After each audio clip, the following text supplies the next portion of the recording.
And these red mounds everywhere here, these are called termite mounds. So termite mounds can be as hard as concrete, and they can be created up to about 30 feet high. So when they're that tall, elephants and giraffe, we use them as like a scratching post to kind of scratch their backs and necks up on.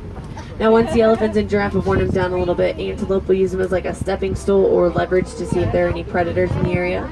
We're heading towards the area. Now taking a look at these giraffe spots, all of their spots are very jagged and they don't really fit together, maybe like a netting. So these are in fact Maasai giraffes, M-A-S-A-I. Now Maasai giraffes, they have those very irregular shaped spots, and then the reticulated giraffes have the perfectly fit together spots, kind of like a netting. Now there's actually a baby over here on the right. You're kind of eye level with him.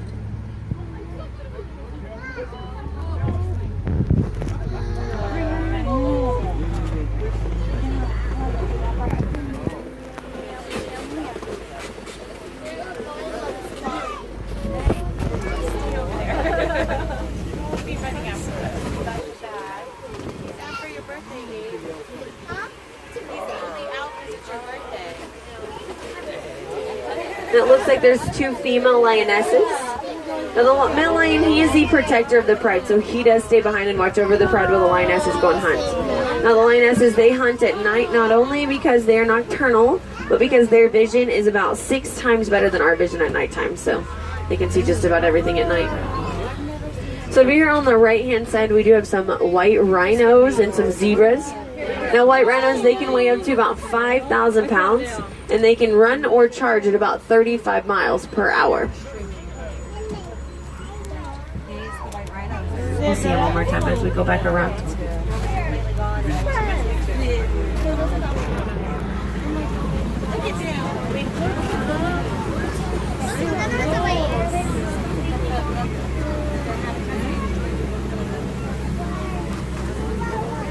Almost leaf-like in appearance.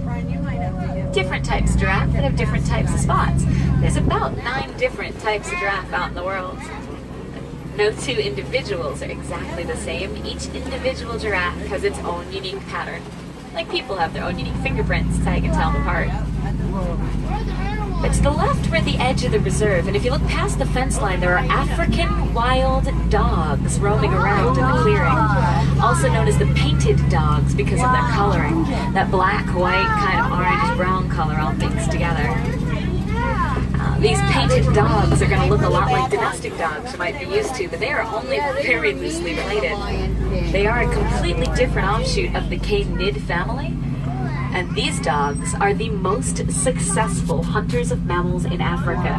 They beat all of the large cats, hyenas, and other predators for the title, because not only will these dogs hunt as a pack, they'll chase their prey until their prey drops from exhaustion. It's kind of terrifying when you think about it. So we're going to head away from the dogs, hang out with the nice leaf-eating giraffe on the right, and the grass-eating antelope on the left instead. Those light brown antelope in the distance are sable antelope. They're all girls. Look at that. The boys darken as they age. Dominant male in the group would be almost black in color. Some more beautiful views of the giraffe on the right. We're going to get into the middle of it.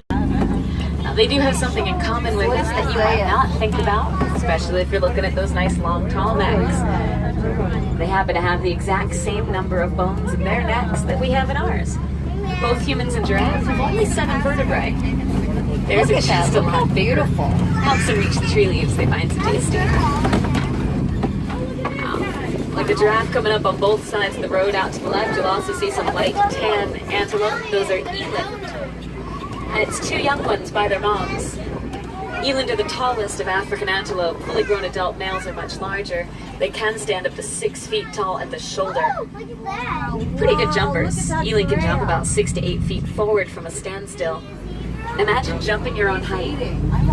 It gets a little bit more impressive when I tell you those fully grown adult male eland I was talking about are not only taller, but can weigh up to 2,000 pounds while they're jumping their own height.